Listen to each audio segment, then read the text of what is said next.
No direito eu tenho aqui duas paixões, que é a responsabilidade civil e o direito de família. Por conta disso, como eu digo, encontrei um outro amante, chamado Rolf Madaleno, que é meu professor, né? Meu irmão, e nós escrevemos esse livro aqui, que está sendo lançado agora pela Atlas, Responsabilidade Civil no Direito de Família. É um livro que tem 28 artigos, são coordenados por nós, com 28 autores, inclusive eu falo, né, também uso o campeão conjugal, o professor Rolf também, e outros tantos autores, Gisele Ironaca, Fernanda Tartucci, Zeno Veloso, enfim, Maria Berenice Dias, e uma infinidade de autores, e está sendo lançado agora pela Atlas, onde abrange a pretensão de dizer talvez o livro mais completo sobre responsabilidade civil no direito de família. Então, deixo aqui o recado aos colegas, né? Gente, antes de adentrar nesse assunto, eu tenho que fazer uma saudação aos nossos, que me passaram aqui, os integrantes que estão assistindo aqui esse curso. Eu vou falar os estados, senão vou me alongar muito. Nós estamos presentes nesse momento no estado do Alagoas, no estado da Bahia, no Ceará, no Distrito Federal, no Espírito Santo, em Goiás. Uma saudação a Goiânia, aí, que estão com um número maciço, aí, quase 100 pessoas, 100 colegas nos assistindo. Maranhão, em Goiás também vou deixar um abraço aí ao meu amigo particular, aí, professor Flávio, está aí candidato aí a presidente. Maranhão, Mato Grosso do Sul, Pará, Paraíba, Paraná, Piauí, também lá em Teresina, aí, com presença maciça aí dos colegas lá do Piauí, Rio Grande do Sul, São Paulo, Santa Catarina, Sergipe e o Tocantins também nos prestigiam. Então, minhas saudações a todos esses que estão nos assistindo na via telepresencial.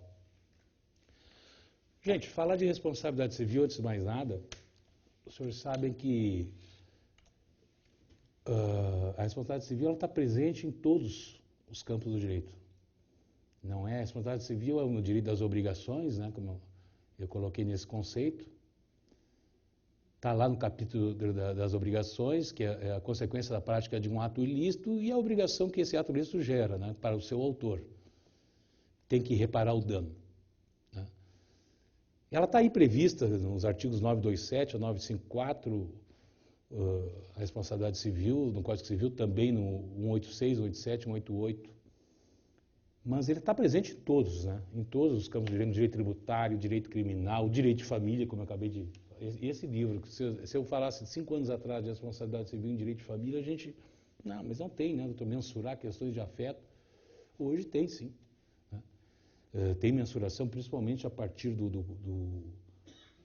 está até aqui na minha mão, os senhores devem saber daquela decisão lá da ministra Nancy Andrighi, num acórdão, aquele 1.159.242 de São Paulo, 1.159.242, onde ficou famoso, né, foi a primeira questão aí procedente de abandono afetivo. Só para dar um parênteses. E eu sempre digo que o direito, a gente, mais do que nunca, a profissão de advogado ela é a mais difícil, com certeza que existe. A gente tem que ser persistente, tem que ser psicólogo, é uma multidisciplinaridade que um ser humano só tem que ser completo. E a persistência, talvez, que vocês vão ver aqui, em seguida eu trouxe isso aqui, colegas, tive a pretensão de me dedicar a isso aí para falar bastante, porque essa aqui não é uma aula acadêmica, né? Não é uma aula, aí, todos nós aqui, ou grande parte, né? Tanto aqui como na Via Teles, devem ser profissionais aí, que estão dia a dia no fórum, enfim. Então eu trouxe coisas bem objetivas e práticas. Mas só para voltar aqui um pouquinho. O abandono afetivo, e esse caso aqui, por exemplo, de São Paulo. Os senhores sabem que isso aqui é um caso só para falar rapidinho, ela entrou aí, vou deixar o nome dela de lado aí, ela entrou contra o pai, porque o pai não dava atenção a ela, não ia nos aniversários, em datas, etc. E tal, já separado, aquelas visitas, pagava a pensão, diga bem da verdade, ele pagava a pensão. Que também tem condenação, que eu vou provar depois, por inadimplência alimentar, está dando dano moral também. Tem aqui acordo do TJ de São Paulo. Então quem não paga a pensão, daqui a pouco vai ter que pagar, além da pensão, ainda um dano moral. E, enfim, aí ela entrou com essa ação, veja bem, e por abandono afetivo, né? Em primeiro grau, resumindo, né? Em primeiro grau deu improcedente a ação, certo? Improcedente. Aí ela recorreu, caiu na 7ª Câmara B aqui do TJ aqui de São Paulo, com a relatoria da desembargadora Deise Fajardo. E aqui no TJ aqui dos colegas daqui, esse pai foi condenado a pagar R$200 mil. Aí ela recorreu, caiu aqui no recurso especial aqui lá da ministra, e aqui ele teve majorada a sua conta de abandono afetivo, claro, em razão do poder econômico dele, enfim, em R$415 mil. Então, os senhores veem, daqui a pouco eu saio de uma frustração do primeiro grau para um ganho no segundo e consigo dobrar isso aí lá em cima, onde a maioria poderia dizer, lá não vai dar mais nada, está cansativo, talvez nem suba. Sobe sim. Eu tenho outros casos agora, que talvez os colegas aí ficam surpresos e aí, a meu ver, né, vem ao encontro daquilo que eu digo, o dano moral tem aumentado no Brasil. Tem se adotado a teoria do punitive damage, em muitos casos, tem alguns até que eu não sabia, que é do common law, né, que é aquela situação onde você tem o duplo grau da punição, como eu digo, tem o valor para a punição, da compensação aqui para tentar voltar ao status quo da vítima, né, que é a indenização, e tem também o caráter punitivo, como tem nos Estados Unidos, que é para você, um exemplo de damage, para você também ter aquela punição que não repetir mais aquele dano. Está acontecendo em alguns casos aqui também. Bom, mas seguindo essa sequência, gente, além desses artigos, e tem a regra básica aqui do 389 do Código Civil, né, que é a regra básica aqui da responsabilidade civil, que diz assim, não cumprida a obrigação, responde o devedor por perdas e danos, mais juros e atualização monetária, segundo índices oficiais regularmente estabelecido e honorários de advogado. Então, essa aí, digamos assim, é a fundamentação da responsabilidade civil.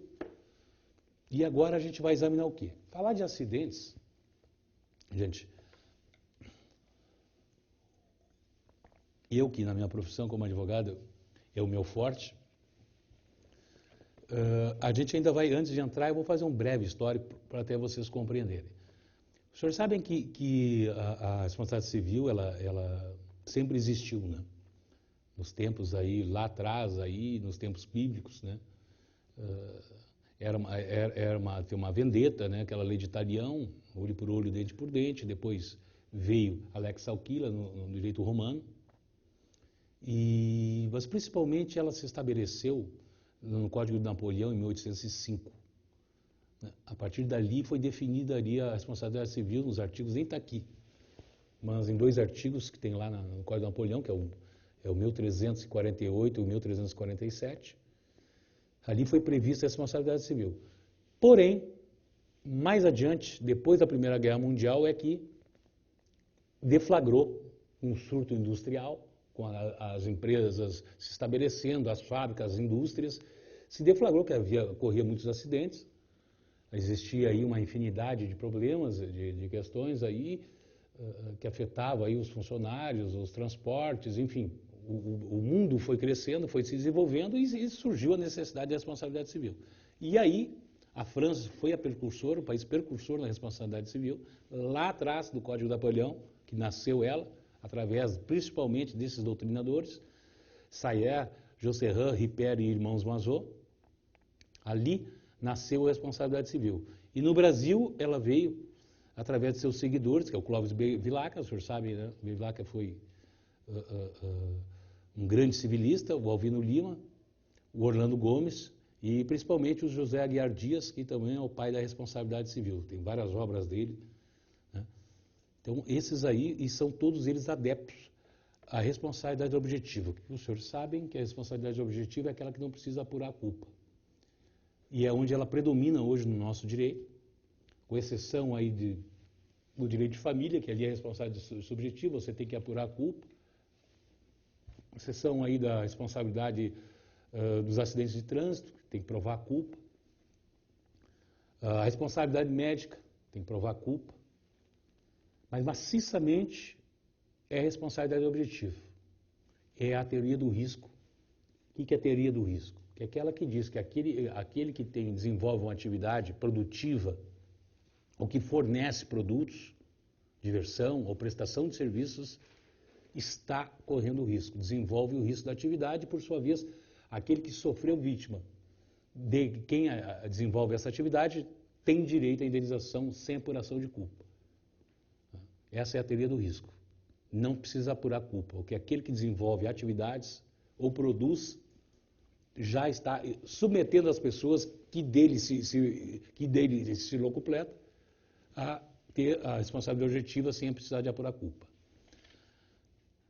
Então, doutores, nesse diapasão, a gente vai falar, primeiro eu vou falar de duas coisas hoje. Onde mais existe a responsabilidade civil? É no transporte e no direito de imagem, no direito de personalidade, que a gente vai ver. É onde se concentra mais. Eu poderia falar aqui da AIDS, eu poderia falar aqui, desenvolver mais temas do direito de família, que depois, oportunamente, a gente fala. Mas eu resolvi, esse pequeno curso aqui, falar de responsabilidade civil, onde ela se concentra mais. Onde, o senhor sabe que no STJ, onde se tem mais processos é de responsabilidade civil. O tema que mais tem lá dentro, estatísticas dele, não minhas, de 2012, é o tema da responsabilidade civil. Então, o contrato de transporte, onde tem, o senhor sabe, né, um contingente enorme de acidentes, de indenizações. É importante sempre partir dessa premissa, que é a seguinte: a partir do ingresso na estação, isso aqui é genérico, vale para qualquer tipo de transporte. A partir do seu ingresso na estação ou do embarque na composição, o transportador tem o dever de cuidar da sua segurança e bem-estar, pois sua obrigação é de resultado, e este compreende o traslado seguro e protegido desde a origem até o destino. Se eu for, e agora eu vou falar sobre isso, às vezes não precisa nem... mas doutor, eu tenho casos, por exemplo, não preciso nem comprar passagem. Se eu estou na região do transporte, eu estou no aeroporto, eu fui lá no aeroporto, apressado, não comprei a passagem, e agora? Me sofri um acidente, um assalto. E agora? Aí nós vamos encontrar o seguinte, eu vou responder a pergunta. Eu vou falar primeiramente de contrato ferroviário. Por quê?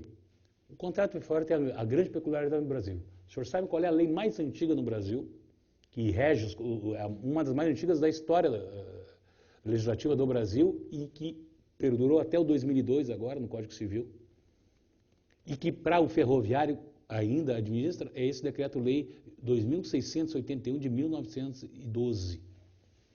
Nos seus artigos 26 e 17, ela fez a assertiva da responsabilidade civil objetiva. Lá de 1912, tem mais de 100 anos. Ela foi a primeira lei do transporte no Brasil. E para efeitos de ferroviário, continua até hoje, para os outros tipos de transporte, não. Todos os contratos de transporte são contratos de adesão. E eles têm previsão no Código Consumidor. Né? Todos eles são. Transporte, metroviário, rodoviário, todos eles são. E no artigo 734 do Código Civil, né, que os senhores sabem, aqui numa rápida lida, o que diz o 734? Ele fala o seguinte: do transporte de pessoas, o transportador responde pelos danos causados às pessoas transportadas e suas bagagens, salvo motivo de força maior, sendo nula qualquer cláusula excludente de responsabilidades. Então, claramente, responsabilidade objetiva, combinado com o artigo 14 do Código do Consumidor, combinado com o artigo 37, parágrafo 6º da Constituição. O que diz o 37? Ele diz que os transportes são obrigação da União, porém, as suas concessionárias prestadores de serviços possuem a responsabilidade objetiva. Embora o transporte seja uma concessão da União, todo aquele que desenvolver esse transporte por concessão vai ser a responsabilidade objetiva. O caso que eu falei há pouco, caso emblemático, também aqui de São Paulo. O rapaz estava na plataforma, a partir desse caso aqui, conforme depois da leitura do artigo 17, olha como o Código de 1912 parou em 2001 aqui a citação. A partir do momento que o usuário adquire um bilhete ferroviário e tem acesso à plataforma da estação, a ferrovia passa a ser responsável por sua incolumidade física até o instante que o transportador chegue ao seu destino. É o conceito aquele. razão pela qual é devida pela transportadora indenização por danos morais e materiais aos familiares da vítima atingida por uma bala de revólver enquanto aguardava o trem na plataforma do embarque, não havendo falar em caso fortuito ou força maior de maneira a excluir o nexo de casualidade. Então eu nem entrei no trem, isso aqui serve para metrô, serve para aeroporto, eu nem entrei. Sofri, e aliás é um horror, e acontece mesmo, assaltos direto aí, né?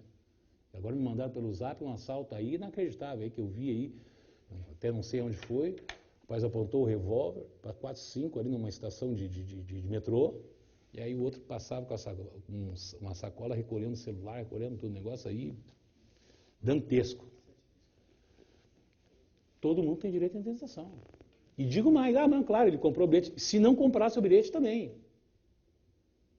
E se eu não comprei o bilhete, e agora? Tem trem aí que eu entro e pago o bilhete lá dentro, né, do carro, do trem, né? Como é que faz? E aí eu sou assaltado lá dentro também, está cheio de assalto dentro do metrô, dentro de ônibus, né? Hoje em dia a gente está aí também, estando no local, certo? De embarque, em plataforma de embarque, seja ela de aeroporto, seja ela de trem, seja ela de metrô, tem direito sim à indenização. Estando ou não com a passagem comprada. Gente, então, até quero dizer para os colegas que estão aí, fiquem também à vontade, eu vou disponibilizar também essas lâminas. Vai ficar aí para a ASP depois, aí só vocês darem o e-mail aí para todo mundo que está aqui presente, mesmo para o pessoal aí, para vocês também, não, pode anotar à vontade, mas vai ser disponibilizado. No metroviário, é a mesma coisa, gente.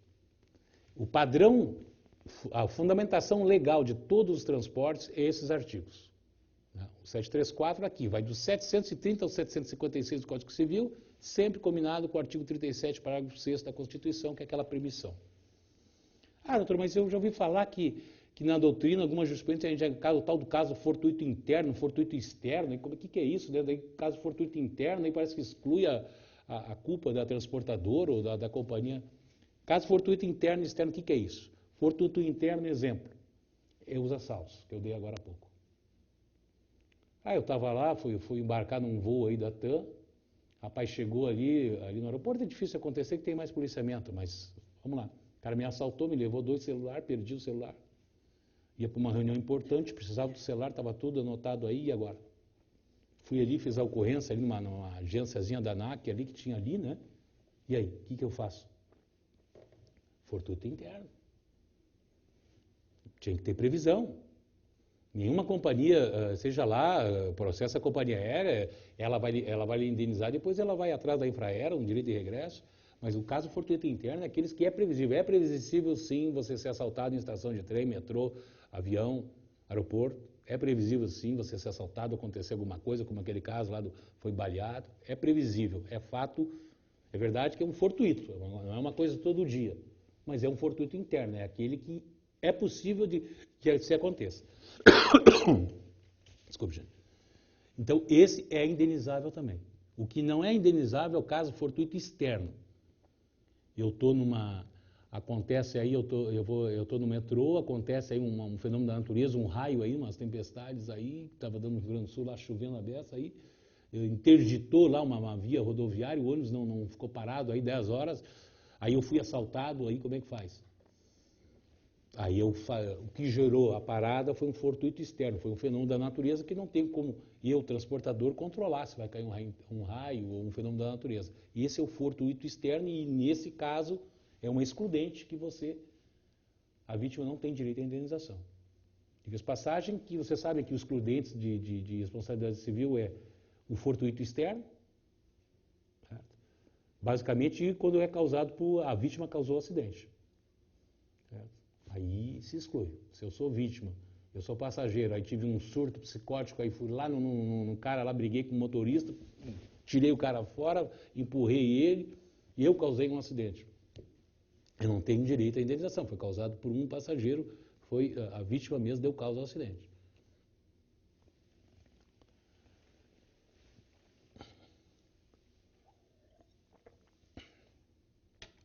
Então, o padrão geralmente quer dizer, agora vamos para o marítimo. Também, todos eles são contrato de adesão, todos eles a gente adere, o que é o adesão? Você sabe, né? A gente acaba um contrato que praticamente quase que unilateral, você assina ele, quase ninguém lê as cláusulas, está lá dentro, é o de adesão. O serviço de transporte entre portos brasileiros com a permissão da União enquadra-se no artigo 37, parágrafo 6º também. Ah, doutor, e como é que faz aí, Eduardo, o transporte internacional? Essa turma aí do Costa Concórdia, eu atuei no Costa Concórdia. Dos 58 brasileiros que estavam lá, nós tínhamos 21 lá no escritório. Como é que faz? A água lá da Itália, né? Nosso comandante se ficou apaixonado por uma tripulante lá e perdeu o rumo do navio. Como é que faz com essa turma aí? O que acontece? No caso, a gente entrou por mesma fundamentação legal. 37, parágrafo 6º da Constituição, artigo 734 do Código Civil, o Código Consumidor, né? Entramos para lá no Rio Grande do Sul e aqui em São Paulo também. Reunimos por grupos, que eu sou a favorável do dano moral e ricochete, né? Há 10 anos atrás eu achava que isso aí era dano moral indireto. O que é? Eu sofri o acidente do Costa, vamos lá, eu estava no navio, mas tá, a minha mulher estava também. E aquela turma lá da terra, lá que ficou lá no Brasil, aí, por exemplo. Eu tenho meu filho que ficou no Brasil ali, morreu quase ali de assistir, sem comunicação, minha irmã, meu tio, eles não têm direito. Botei todo mundo. Dano moral indireto. E até um dano moral indireto que se chama um dano moral em ré Y. Eu não preciso provar que essas pessoas têm direito, né? Evidente que tem direito. Claro, tem que ter um vínculo afetivo. Não vou botar também minha turma, né, do futebol de sábado de tarde, vou botar um monte de gente, não, mas um vínculo sanguíneo, né, é o critério. E as pessoas demonstram, faz a prova ali do vínculo afetivo, né, e você leva, como levaram. Um valor menor, é verdade, né, lógico, mas levaram. E outra, vamos usar o artigo 6º do consumidor. Nesse caso, olha eu dando umas dicas boas aqui. Eu estava no navio, eu estava com o meu relógio, melhor relógio, eu vou para um cruzeiro, eu vou usar o melhor relógio, o terno melhor que eu tiver, gravata, quem sabe, o sapato melhor, vou com o que eu tenho de melhor. E aí, perdi tudo, e foi o caso, a mala foi tudo, ficou tudo lá, né? Saíram com a roupa do corpo, num barquinho, foram para a ilha de Gígio ali, ficou tudo lá no navio, né? Como é que faz? E o que eu perdi lá? Tudo bem, o dano moral não tem dúvida, mas e o material? Eu perdi tudo que eu tinha lá, roupa, coisas boas, joias. Voltamos tudo pelo artigo 6º, a inversão do ônus da prova, eles têm que provar que eu não tinha aquilo. Eles têm que dizer que eu não possuía aqueles bens lá que eu estou alegando. Como é que eles vão provar? Bota mergulhador lá para catar lá meu relógio. E com essa prova, com a inversão do ônus, tem dúvida, foi tudo. Passageiro aí que tinha 30, 40 mil, foi tudo e volta. Então, essa premissa é importante saber trabalhar, a gente faz bastante isso aí, sabe? Gente, e isso, para o advogado saber trabalhar nisso. Quem tem que se preocupar quando acontece isso não é nós, é eles. Isso vale para tudo que é transporte, né? Estou testando esse caso aqui, vale para tudo. TAM, eu atuei no acidente aéreo da TAM, acidente aéreo da Air France, atuei, sempre nesse diapasão. 734 do Código Civil, 37 da Constituição e juntamente com o artigo 6º do Código Consumidor invertendo a prova. Também é interessante essa súmula 109, né, que o reconhecimento do direito à indenização por falta de mercadoria transportada via marinha depende de vistoria. Eu mandei, isso acontece o seguinte, eu mandei um monte de coisa para o navio, que é mais barato, né? Aí chegou lá, não fiz vistoria agora. Não precisa de vistoria. Eu também, artigo 6º, eu coloco lá o que eu tenho, ou se tinha uma relação dos bens, eles vão me indenizar. Em súmula, do STJ. Vamos para o rodoviário. Mesma coisa, gente. Mas e agora? Cá, doutor, esse negócio de empresa de táxi. Eu peguei um táxi aí, o cara lá não deixei lá, esqueci uma mala lá, entende? Cheio de documento, no fim, como é que faz isso aí? Empresa de táxi. Mesma coisa. Vai seguir um mesmo parâmetro que seria uma transportadora, aí, uma empresa aí a Cometa, o que for. Mesmo incide a mesma coisa. Gente, esse caso da Uber aí, vocês estão sabendo aí, não? Lá do Rio de Janeiro? Isso aí, sinceramente, isso aí, eu vou dizer, o termo certo, isso é uma tremenda de uma sacanagem, desculpa o termo aqui, né? Porque os caras não têm concessão, estão utilizando um carro, tem lá, você sabe como é que funciona, né? Tem o carro lá, você tem que ter um sedã, né? Um 4 portas, e preencher lá uns carros de luxo, ar-condicionado e tal. Aí você vai, eu tenho esse carro, eu posso atender eles, eu dou 20% da minha receita para eles e eu posso atender. Aí o que vocês vão dizer? Ah, não, que bom para a população. Mas sem dúvida nenhuma, né? Que é em relação às empresas de táxi, já que estou falando disso, eu acho, eles não pagam impostos, estão fazendo esse transporte aí pirata, só que está uma sigla, Uber, né? Aí fica mais bonito e tal, mas é um transporte pirata. Transporte é só com concessão. A Uber está fazendo isso e está ganhando dinheiro, não pensa que é pouco não, gente. Vocês viram aí, eu acho que no Rio de Janeiro, a passeata, pararam lá o Rio, né, um dia inteiro. E realmente, a minha é uma afronta à Constituição, né? Ao artigo 37, parágrafo 6º. Né? E isso ainda vai gerar ações aí, eu estou sabendo que vai ser construídas ações para impedir esse transporte aí. Ao menos discipliná-lo, né? E ali eu coloco também acidente de ônibus, a gente também trabalha e da mesma forma. Pertences materiais também usa o artigo 6º do consumidor, também com a fundamentação legal. Gente, vamos pular um pouquinho aqui para o aéreo. O aéreo talvez não, é o mais dinâmico dos transportes, né? É o mais, não diria o mais utilizado, mas digamos assim, aquele que remonta mais, a passagem é mais cara, os acidentes têm repercussão imensa. E tem muitos tratados e legislações. Tem o transporte internacional, tem a Convenção de Montreal, que é de setembro de 2006, que é a última em vigor, que regula o transporte internacional. Eu vou chegar lá depois e explicar melhor. Aí o transporte interno, tem o Código Brasileiro de Aeronáutica, que é um código de 86, essa lei 7565. Aí como é que eu faço, doutor? O que eu faço com isso aí, né? Eu vi decisões aí que eu perdi minha bagagem num voo internacional e como é que faz isso aí e tal. Por muito tempo tinha essa discussão. O que ia adotar? Uma convenção de Montreal, que aliás é bem negativa para os interesses passageiros, né? Que tem uma limitação, uma tarifa limitadora de indenizações. Usar o que? O Código Consumidor, usar o Código Civil. Esses dois RESP que estão ali, o 154943 e o 169, o 169.000, aí de 2000, eles unificaram o entendimento no seguinte sentido: o que prevalece é o Código Consumidor e o Código Civil. Em relação a esses tratados, ao Código Brasileiro da Aeronáutica, e só vão prevalecer se tiver alguma brecha no Código Civil e no Código Consumidor. Do contrário, vai prevalecer sempre o que diz o Código Consumidor e o Código Civil.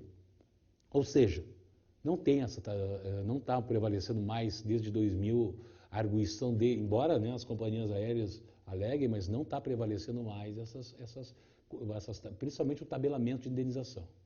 Não está prevalecendo. Tem indenização por perda de bagagem aí de mais de 50 mil.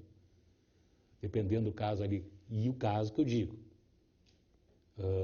de material. Não está prevalecendo essa legislação, tanto do Código do Consumidor quanto do Código Civil. Aqui, gente, deixa eu ver se eu botei também esse acordo aqui do STJ, esse agravo. Esse aqui foi uma das maiores indenizações aí em valores, né, por um acidente aéreo, certo? Esse aqui, não está ali o 3, mas esse agravo de instrumento. Porque hoje está mais ou menos, esse aqui foi de 750 salários mínimos para cada ente familiar. Hoje, mais ou menos, o STJ tem tabelado em 500 salários mínimos, né, para para familiar de vítima. E o que a gente tá lá, eu perdi meu pai e minha mãe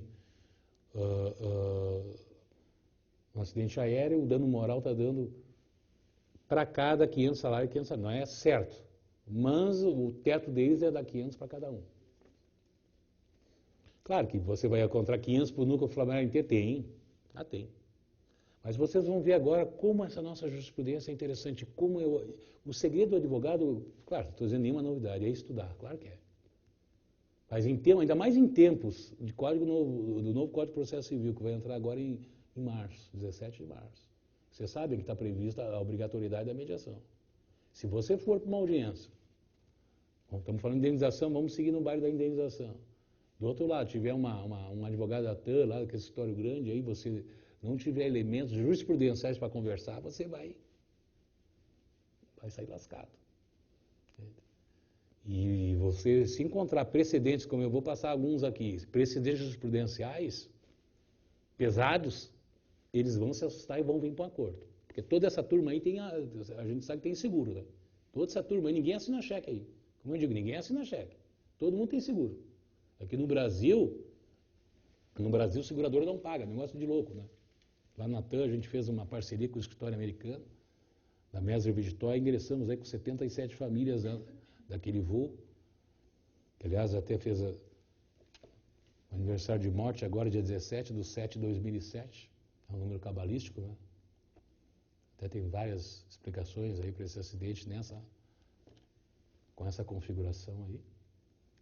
Como tinha um executivo do Banco Santander naquele voo, esse escritório americano veio ao Brasil e propôs que se ingressasse nos Estados Unidos, né, haja vista que ele se morava em Miami, como tipo de um litisconsorte, e lá fosse promovida essa ação. Das 199 famílias que perderam seus entes queridos, né, 77 toparam. Eu levei um grupo grande já para digamos assim, essa viagem. Ingressamos lá em Miami, eu estive lá, fiquei lá, ida e voltas quase um ano. Lá realmente o common law, acabei virando um apaixonado pelo common law. Lá as indenizações são pesadas. Lá é pesado. Você sabe que o common law, nós somos civilistas, civil law, né? Nós somos lá de Roma, né? Do direito civil com a base em Roma, romano, né? Melhor dizendo. Essa tradição aí de leis, de bastante artigos, de bastante leis. O common law, já falei um pouquinho também, é um sistema jurídico anglo-saxão, nasceu na Inglaterra, lá em 1798, principalmente num caso que teve lá, que um médico, num duelo, na época dos duelos, né, um médico, assim conta, né, ele foi duelar com outro, mas antes do duelo ele convidou ele para fazer um brinde, uma taça de vinho. Só que antes o médico botou uma substância, um vinho, e aí esse com quem ele ia duelar, falam mais da gente, do advogado, que a gente faz isso, faz aquilo, mas não é assim, médico também tem. E aí essa pessoa passou mal, esse duelista passou mal, acabou perdendo, enfim. Aí a família foi reclamar lá na justiça, na época, 1798, e aí ele foi condenado, e ali teve o primeiro punitive damage, que é punir a conduta dele, além da indenização para a família, ainda puniram ele pelo mau exemplo, para ninguém repetir isso, foi condenado também financeiramente a uma punição. Bom, e os Estados Unidos seguiu sempre essa linha, os Estados Unidos, Nova Zelândia, todos os países de língua inglesa, eles seguem o common law. O common law o que é? Vocês sabem que a Constituição americana tem 23 artigos. O primeiro grau do common law é júri. O que acontece? Os caras tremem. Júri é eu, você, ela. Nós vamos julgar eles. Nós vamos arbitrar a condenação deles. E você sabe que o ser humano, pessoas assim, tem mais a sensibilidade, né? A gente vai dar uma machadada forte. Então, embora o segundo grau lá é corte, assim como o último grau lá, que é em Washington, então aí é corte. Mas o primeiro grau é júri. Via de regra é júri. E aí eles têm medo da condenação. Lá na TAM, o que aconteceu? A gente entrou lá com essa situação toda, né? E embora que no primeiro, para ser honesto, o juiz deu for non conveniens, ou seja, deu uma exceção de incompetência, dizendo que o caso não podia ser julgado nos Estados Unidos, embora tivesse um americano no avião, porque o local dos fatos foi no Brasil E, em outras palavras, também não tinha nenhum interesse americano, não tinha uma peça de fabricante, uma coisa que identificasse a causa do acidente fosse alguma coisa a ver com os Estados Unidos. Eu fui ver, como é que acontece isso? Será que esses caras não sabem, os colegas de lá? É que isso existia muito, isso até a Cortina de Ferro, lá em 89, né, caiu o Muro de Berlim e tal. Por ali, mais adiante, tinha indenizações de estrangeiros lá nos Estados Unidos. Os Estados Unidos queria ser, né, o país líder no mundo, aí, inclusive no setor de indenizações, lá o ser humano, direitos humanos. E aí eles julgavam. Depois disso, não. Mas, enfim, graças a Deus, mesmo, ainda assim, foi realizado um acordo. Evidente que eu não vou falar em números, mas um acordo bem interessante. Porque mesmo assim, com Ford não convênios, uma preliminar já mandou de volta, mas tinha um recurso. Como sempre. Eu vou dar vários exemplos surpreendentes, que eu sei que aqui nessa sala talvez ninguém saiba de alguns dos acordos que eu vou até porque eu tenho que saber mesmo, que eu estudo direto. Coisas surpreendentes, decisões surpreendentes no terceiro grau, condenando, aqui de São Paulo. Eu vou mostrar em seguida. Então, não deu nada no segundo grau, já não deu, não confirmou nada desse advogado, aí vamos embora. Não. E eles, com medo, fizeram um acordo com essas 77 famílias. Mais rápido que no Brasil. Eu nem vou dizer de valor se foi igual no Brasil, que eu estaria faltando com a ética. Mas só vou dizer para vocês, em um ano estava resolvido.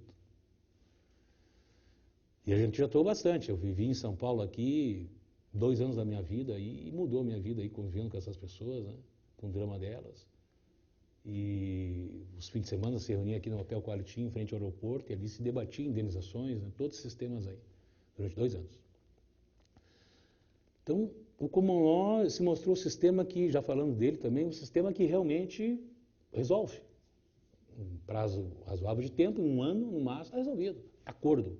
Como eu estava dizendo, todos os acidentes das companhias aéreas são obrigados a ter seguro, e esse seguro paga. Nos Estados Unidos, paga. Você chega, eles vão para o acordo, o negócio é acordo. É em escritório, lá, por exemplo, as testemunhas do voo da TAM foram ouvidas no escritório de advocacia. Foi lá o tabelião, lá, digitava, falava, tudo no escritório de advocacia, em um ambiente informal. Não precisa daquela corte, audiência aprazada, tudo feito, pode ser no estabelecimento. Ninguém está dizendo só porque no meu escritório vai ter alguma sabotagem, não, está lá o tabelião lá só para facilitar a vida. Se marcava a ouvida de testemunhas e o depoimento pessoal dos familiares, dos autores da ação, no caso. Estou indo lá, para mim é mais conveniente, sei lá, dia 13 de abril, vi aí, eles consultavam o tabelião, pode ser lá no escritório 13 de abril, o rapaz vai vir de Porto Alegre mesmo, né? A maior parte era Porto Alegre, São Paulo. Pode sim, eu ia lá, ouvia o tabelião e resolveu. Então, aliás, advogado lá pobre não tem nos Estados Unidos. Vocês sabem que não tem lá. E eu vi um pastor do Texas, um processo magrinho assim, não tinha nem sem folha. Pastor, esse eu nunca vi. Pastor do Texas, o rapaz esse, que eu estava no escritório lá, tinha 35 anos. Então, vou contar para vocês. Ele mostrou, doutor, dá uma olhada aí. Pastor do Texas. Tinha uns seguidores, né, uns 1.000 seguidores, 2.000, caiu o avião dele, lá no deserto, Texas. Morreu ele, e aí ele entrou com a ação no Common Law e tal. Tinha 2.000 seguidores. E veio a seguradora e fez um acordo. Rapidinho, 6 meses. Deu 10 milhões de dólares. Os advogados ganham 30%. Lá é normal 30%. Aqui nós chegamos no 30% agora, né? Eu sou dirigente de OAB aí há 10 anos, lá aqui era 20, há pouco tempo que a gente veio para 30, né? A maior parte do tempo era 20, honorários pactuais, né? Digamos assim, pelo menos no Rio Grande do Sul e no outro estado. E ele deu. E lá é o seguinte, lá o prazo é o seguinte, metade, você é o advogado que atua, metade é para o escritório e metade é seu. O cara com 35 anos estava rico. Ganhou $1,5 milhão em 6 meses, 1 ano. E é normal isso, não pensa que, um caso fantástico, abrir champanhe, vamos comemorar. Não, bom, mas tem um monte. Normal. E é isso. Lá eu pago um seguro para pagar. Aqui no Brasil eu tenho um acidente de ônibus que morreu 6, eu tenho 5. Eu tive que entrar contra a seguradora, contra a empresa do turismo. O cara denunciou a seguradora, fez um acordo comigo, quer que a seguradora pague, a pólice comporta o valor acordado e a seguradora não quer pagar. E não sei, não paga e fica por isso mesmo, e estamos lá discutindo, as famílias aí, né, amordaçada, despedaçada, e não acontece nada. A seguradora não paga, não quer pagar, o valor da pólice está ali, eu paguei para ele pagar para você. E eles não pagam. Lá no Rio Grande do Sul, inclusive a 6ª Câmara do Tribunal de Justiça foi há uns 10 anos ou 15 anos atrás, foi, digamos assim, construída só para atender processo de seguradora que não paga. Eles não pagam aqui nesse país. A seguradora, você paga para ele fazer e ele não paga. Vai discutindo 10 anos, é incrível, mas acontece. Lá não tem isso. Se eles não pagarem, o governo federal intervém, caça a licença deles, tem um rigorismo imenso. E ninguém reclama. Aqui eu não sei por que tem essa política assim, da concessão para essa turma aí, sabe? Enfim. O seguro reta. Muita gente nem sabe o que é seguro reta. Seguro reta é o DPVAT da aviação. Né? Todo aquele que falece, ou mesmo não falecendo, tem direito ao seguro reta. Hoje, esse seguro reta é só para danos pessoais, assim, emergenciais. Você caiu um avião e tal, e agora, entrar com a ação até o cara me pagar. Não, você tem direito àquele seguro. Entende? Aliás, a companhia é obrigada a ter. Fecha as portas se vocês não tiverem tratado a pólice do seguro reta. Pode ter até com um segurador, mas fecha as portas para você. É crime federal não ter o seguro reta. Eles têm que ter a pólice. E aí você recebe. Hoje está em torno de 55 mil reais. Mas tem uma ação do Ministério Público, 55 mil, que que entrou lá na época da TAM ainda, lá por 2009, depois que postura um seguro reta de 150 mil reais. Ou seja, fixo. Morreu, os danos pessoais, não é que vai pagar os 150, você vai aparecer quando o hospital com aqueles danos emergenciais, isso aqui, não é para moral, é para danos de ressarcimento material. Até é ressarcimento material, não é moral. Aquele preliminar, é como um DPVAT.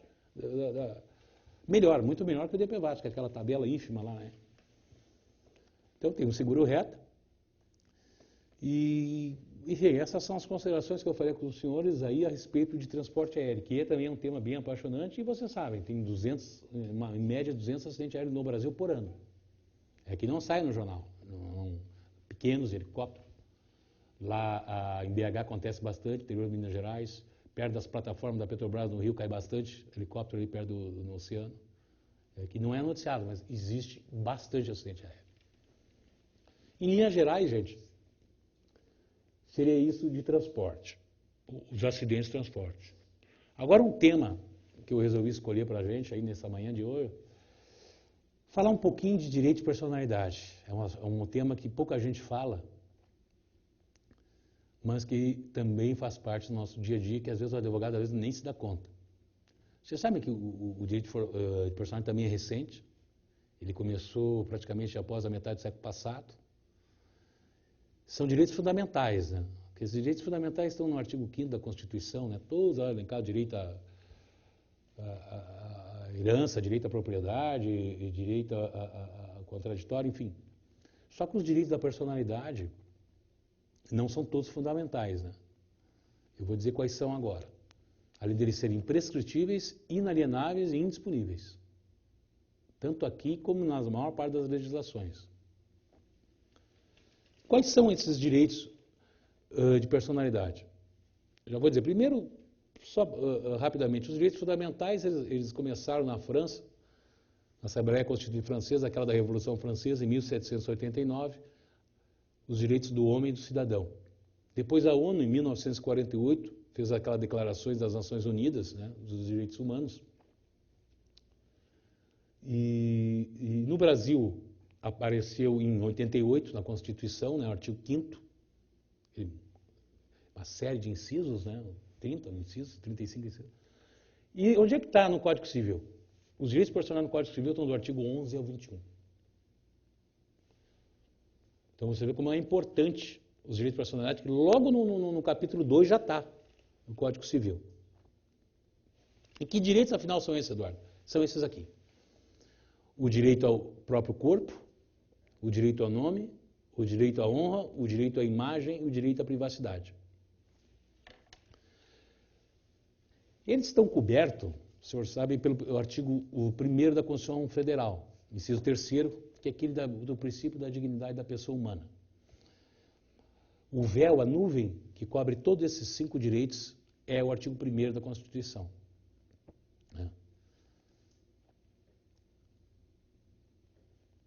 O que diz o artigo 11?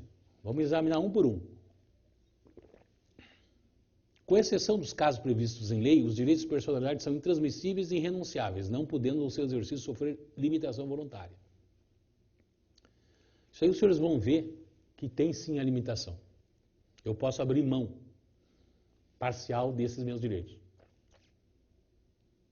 E vocês vão ver por quê. Até um caso aí do Big Brother, eu abri mão um pouco do meu direito. Lá eu tenho que assinar, lógico, um termo que eu abro mão do meu direito de imagem para ser lá num Big Brother, num reality show, eu abro mão. Aqui eu estou fazendo aqui uma concessão, assim, eu vou fazendo essa parte, estou abrindo mão do meu direito de imagem, que eu poderia cobrar. Né?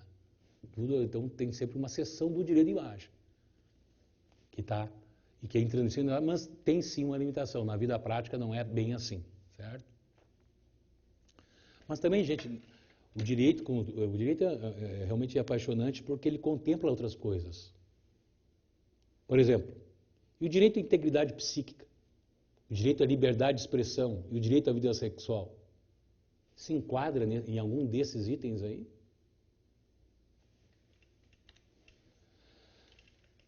Vamos falar agora, vamos responder essas perguntas. Esse caso emblemático, esses dois casos que eu vou começar a falar de experiência são emblemáticos. Mulher, TJ São Paulo, Punit Damage. Esse caso aqui, está aí o número da apelação civil, todo mundo está vendo, né? Esse caso aqui é o seguinte, gente. Estão me pedindo aqui, apelação civil 339.505.5/6. Desembargador Gonzaga Francischini. E esse caso é o seguinte. O cidadão foi vítima de um acidente de trabalho aí da Dersa. Vocês conhecem aqui Dersa, aqui em São Paulo, né? Que é uma empresa de desenvolvimento rodoviário. Ele foi esmagado, né, num acidente. E ele ficou com sequelas, né, irreversíveis. Esmagou o estômago dele num acidente, esmagou aqui assim o estômago, paralisou essa parte de baixo. Então ele ficou sem vida social, vida fisiológica super prejudicada e vida sexual também. Esse cidadão, ele entrou com uma ação de indenização, acho que o advogado não sabia que existia dano moral indireto, enfim, contra a Dersa. Um acidente de trabalho. Recebeu R$500 mil. Não foi acidente de trabalho, desculpa. Foi a ação no rito civil. Depois de 6 anos, ele veio a falecer. Em decorrência de inúmeras cirurgias que ele fez por conta desse acidente. O que aconteceu? A esposa dele, passado esse calvário aí dos 6 anos, né, que às vezes é melhor até a gente ir embora de uma vez, né, ficar aí fazendo os outros sofrer. Ela ficou 6 anos praticamente cuidando dele e sem vida sexual. Aí ela entrou com uma ação, pedindo a indenização justamente por isso. Porque foi atingido os direitos personalistas aqui. Esse acordo, os senhores pegam, é muito interessante. É um acordo extenso, muito bem feito. E ela pediu assim, ó, lá no voto vencedor, diz assim: quando atingidos os direitos personalíssimos como a psíquica, os danos são detectáveis à luz da própria experiência, no caso dos altos traços de presunção absoluta. Mais adiante, a indenização do dano moral tem caráter duplo, tanto punitivo do agente quanto compensatório. Acabei de dizer, punit damage aqui. Um acórdão aqui do voto do relator Gonzaga, citando punit damage. Tanto compensatório como reparatório, no caso da punit damage, em relação à vítima e seus familiares. No caso, o dano foi irremediável. O que ela ganhou? Pela privação da vida sexual, digo nela, né? Privação da vida sexual. Sim, mas com isso eu tenho privação de ordem psíquica também, né? A me atinge também a minha cabeça. Ela ganhou R$300 mil em 2009, por conta disso. Embora o marido tivesse recebido a indenização, mas por outro, causa de pedir. Então os senhores veem que os direitos de personalidade aqui não está tão escrito, e foi como direito personal no todo.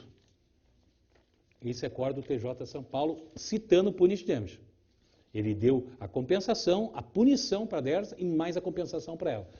Só que diferente, aqui alguns, até só num parênteses, alguns doutrinadores entendem que no Brasil, embora tem gente que é contra também o punit damage, que no punit damage deveria ser criado um fundo.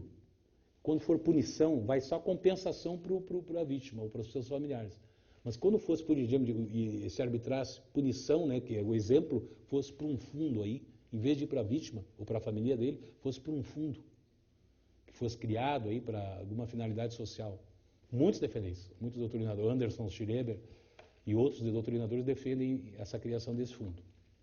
Então, os senhores veem, esse caso aqui, após a morte, ela ingressou. Outro caso, bem, talvez os senhores não conheçam. Esse caso é emblemático. Pedi para todo mundo aqui na Via Tele, enviar aqui em São Paulo. Eu vou ler aqui, os presentes devem conhecer. O caso aqui é o seguinte, gente. Eu vou ter que ler aqui na STJ. Esse é o tipo do caso que eu digo, o advogado tem que ser persistente. Não pode se entregar nunca.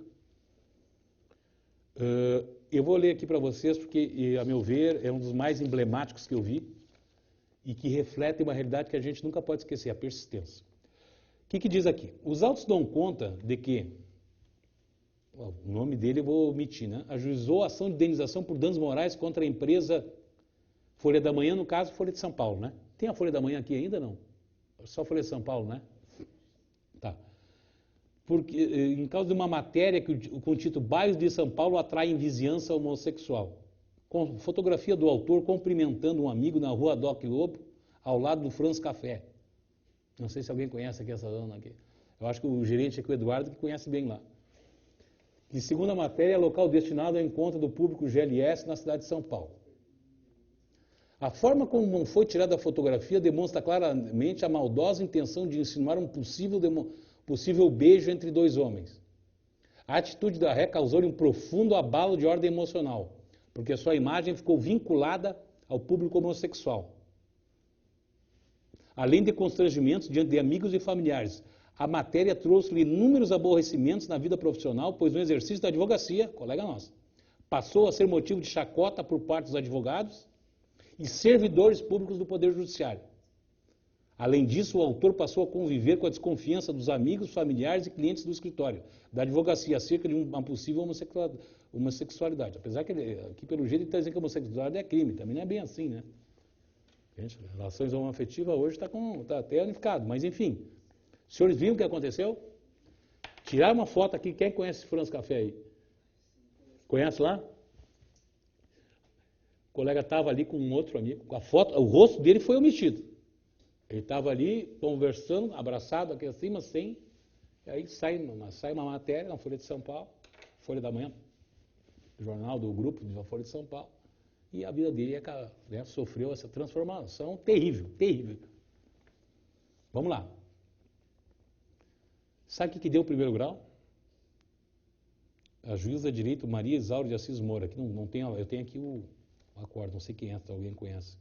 Ela deu de indenização por dano moral R$90 mil. Aí o nosso amigo recorreu. Aí no Tribunal de Justiça, o desembargador Morato de Andrade deu provimento em parte à apelação da ré para reduzir o valor para R$60 mil.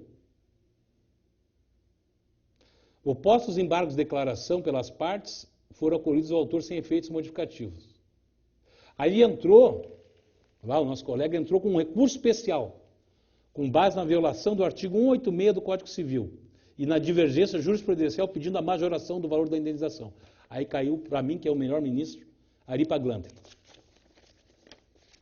O que será que esse ministro fez? Eu não vou ler todo o relatório. Isso aí aconteceu no dia 27 de maio de 2001, Parará. O teor da matéria jornalística, até o ministro relata aqui, ó, a primeira parada para a noite é no Franz Café, na rua Doc Lobo, quase esquina com a Avenida Paulista. O café é o local preferido para os blind dates, ou encontros às escuras marcados pela internet entre pretendentes que ainda não se conhecem pessoalmente. Segundo o acórdão recorrido, o autor estava na calçada, logo ao lado desse bar. Na fotografia aparece apenas a metade do seu rosto. Numa fotografia relativamente escura, mas o suficiente para algumas pessoas de conhecimento identificarem. É incontroverso que a fotografia retrata o abraço de dois homens. Ilustra uma reportagem sobre determinado local na cidade de São Paulo, frequentado por gays, lésbicas e simpatizantes. Estou lendo aqui o voto do ministro Ari Paglander. A fotografia associada ao autor da reportagem leva a crer que as duas pessoas do sexo masculino presentes naquele local, indicado como encontro de homossexuais, representam esse público. Sem dúvida, a publicação da fotografia desrespeitou os valores do autor, sua vida íntima, familiar e profissional, prejudicando sua imagem no meio social em que vive, trabalha e se relaciona. A intervenção do Superior Tribunal de Justiça no arbitramento do valor indenizatório a título de danos morais só se dá por exceção, vocês sabem, né? Só quando o valor for arbitrado na instância ordinária por valor irrisório ou abusivo. Na espécie, aí ele fala, e no primeiro grau foi 90 mil, no tribunal foi para 60 mil. Vocês sabem quanto deu esse ministro? Alguém vai arriscar? Pode arriscar.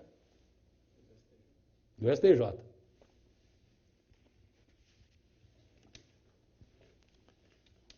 É de agora, não é tão... O processo... 2008.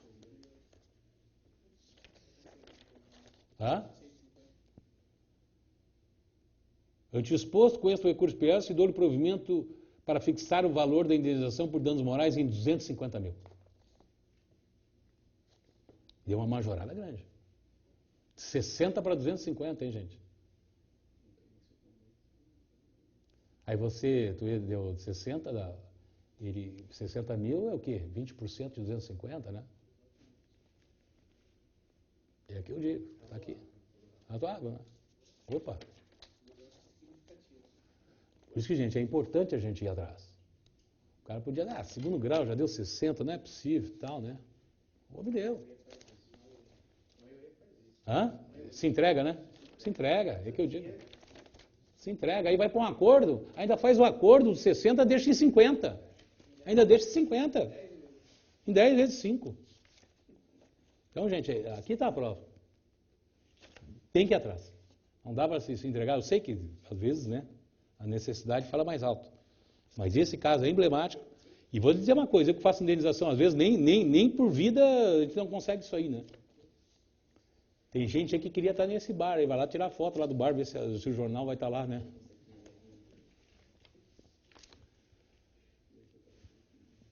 Esse é o direito de imagem, direito à honra e imagem. Um acordo emblemático, né?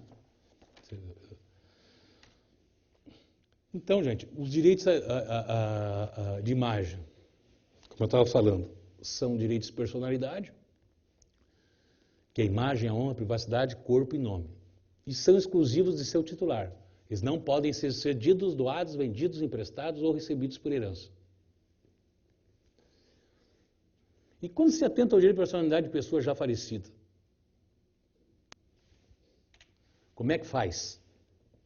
Vocês sabem que ali no artigo 12, olha que absurdo, o artigo 12, pode-se exigir que cesse a ameaça ou a lesão a direito de personalidade e reclamar perdas e danos sem prejuízo de outras sanções previstas em lei. Tudo bem.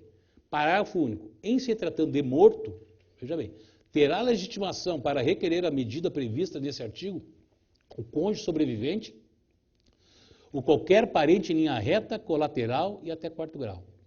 Vê bem, cônjuge sobrevivente, parente em linha reta, colateral e quarto grau. O parágrafo único do 20, que também é direito de personalidade no caso do morto. Em se tratando de morto ou de ausente, são partes legítimas para requerer essa proteção o cônjuge, os ascendentes ou os descendentes. Aqui até tirou o parentesco de linha reta. Mas o que está faltando aí, gente? Que não foi previsto aqui em nenhum dos dois artigos. E o companheiro de união estável? Ele não tem direito? Eu tenho uma união estável, você sabe, é o regime que mais prevalece no Brasil. Nenhum regime tem mais a relação das pessoas na forma marital que a união estável. O segundo é comunhão parcial. União estável prevalece. Parece que faz 10 anos eles fizeram esse código e esqueceram disso. E o legislador esqueceu. Mas o Conselho de Estudos Jurídicos da Justiça Federal não esqueceu. No seu enunciado 275, do Conselho Estadual de Justiça da Justiça Federal, diz assim, o rol dos legitimidados, de que tratam os artigos 12, parágrafo único, e 20, parágrafo único do Código Civil, também compreende o companheiro. A lei esqueceu, mas quando a gente tiver um caso, a gente vai para esse enunciado aí e vai levar. Que é inconstitucional, né? É ignorar um regime de vivência que é o que mais prevalece no Brasil, que é a união estável. É ignorar a existência do companheiro, né, gente? Então, as correções nessa questão da morte tem que acrescentar que pode sim um companheiro. O que diz o artigo 13? Salvo por ser exigência médica, defesa o ato de disposição do próprio corpo quando importar diminuição permanente da idade física ou contrariar os bons costumes. Aqui vai um outro absurdo a seguir. O ato previsto nesse artigo será admitido para fins de transplante na forma estabelecida em lei. Então o artigo 13 diz o quê? Por disposição do próprio corpo, né? É um direito de personalidade. Vamos seguir um pouquinho mais. No artigo 14 a seguir, é válido como direito científico, altruísta, exposição gratuita do próprio corpo no todo ou em parte. O ato de exposição pode ser livremente revogado a qualquer tempo. Aquele negócio, eu quero fazer uma doação depois da minha morte, aí dos meus órgãos, aí, e doar aí para um banco aí de transplante. Essa lei, né, o Código Civil é 2002. Você sabia que tinha essa lei 10.211 de 23 de março de 2001 que dizia o contrário. A retirada do artigo 4º, a retirada de tecidos, órgãos e partes do corpo de pessoas falecidas para transplantes ou outra finalidade terapêutica dependerá da autorização do cônjuge ou parente. Também esqueceram nessa lei aí o tal do companheiro. Parece que não gosta de companheiro. Maior de idade obedecida à linha sucessória reta ou colateral até o 2º grau, inclusive firmado em documento subscrito por 2 testemunhas. Presença e verificação da morte. Aí você vê, em 2001 tem essa lei aqui, não... Eu posso até dispor, mas vai depois de eu morrer, vai ter que confirmar aqui com meus parentes, vocês vão, se aquilo que eu fiz vai ter que ser confirmado por essa lei aqui, senão não tem não. E como é que faz? Prevalece o artigo 14 sobre a lei, e essa lei caiu na vala comum, prevaleceu o artigo 14, né? Até por ser uma norma posterior, por um princípio constitucional, por ser uma norma posterior, uma norma de maior hierarquia. Então, o artigo 14 superou essa lei de 10.211, validando o ato praticado em vida pela pessoa humana, a disposição gratuita do próprio corpo para depois da morte, independente de qualquer requisito adicional. Então, graças a Deus, aí, o bom senso aí, por isso tem muita lei, né? Prevaleceu e a gente tem que saudar esse artigo 14. Vamos mais adiante aí que o nosso tempo aí é curto. Artigo 15. Nessa mesma aí, ninguém pode ser constrangido a submeter-se com risco devido a tratamento médico ou intervenção cirúrgica. Aqui também tem que ter, né, o consentimento. Aqui eu coloquei aqui um caso aí do Rio de Janeiro, né, que acho que até eu botei aqui um resumo, né, só para ilustrar. O paciente submeteu seu exame de videolaparoscopia diagnóstica, consiste na realização de uma pequena incisão no abdômen para investigar uma cavidade abdominal por meio de um sistema óptico. Durante o exame, o médico considerou necessária a retirada da trompa de falópio da paciente. Isso acontece bastante, gente. Não pensa que é. A paciente ingressou com ação de indenização por danos morais, alegando que, embora tivesse dado autorização genérica para o exame, não havia consentido especificamente com a retirada de qualquer parte do corpo. E aí, no acordo, até eu coloquei parte do voto, né, que diz que o réu pode ter tido a melhor das intenções, mas foi imprudente, né? E também no teor do acórdão fala que o Código Civil dispõe que o artigo 13, ele elencou, salvo por exigência médica, a defesa do ato de disposição do próprio corpo quando importar diminuição permanente da integridade física contrariar os bons costumes. Aqui foi, ela e o marido, e ganharam 100 salários mínimos para cada de indenização por dano moral. Certo? E excluído o dano material. Ela queria também o valor que foi pago aí a título da operação, não levou o valor de dano moral. Gente, que tem bastante coisa aqui. O direito à honra. Esse esmaga aí os tribunais, né? Quanta coisa tem. O artigo 17. O nome da pessoa não pode ser empregado por outrem em publicações ou representações que a exponham ao desprezo público, ainda quando não haja intenção difamatória. Esse é um direito fundamental dos mais antigos. Não tenha dúvida. Direito à honra. E está direto. Esse aí tem aí centenas de ações indenizatórias, né? Quem sabe, senhores, eu vou deixar para o final, vocês não conhecem esse aqui, ó.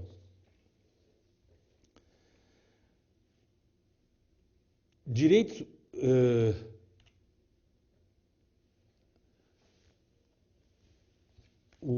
Está aqui o acórdão, um RESP 1.120.971 de 2012. Esse aqui, gente, foi o direito civil, responsável civil, dano moral, publicação de matéria jornalística ofensiva à honra, modificação do quanto indenizatório, em sede de recurso especial, elevação necessária como desestímulo ao cometimento de injúria, considerações de condições econômicas dos ofensores da concretização por intermédio de veículos de comunicação, de grande circulação, respeitando as condições pessoais do ofendido. Vamos ver se vocês vão saber quem é. Matéria jornalística publicada em revista semanal, essa é da Veja, né? Em grande circulação, que atribuiu a ex-presidente da República a condição de corrupto desvairado. Alguém lembra quem pode ser esse aí? Tem vários concorrentes, né?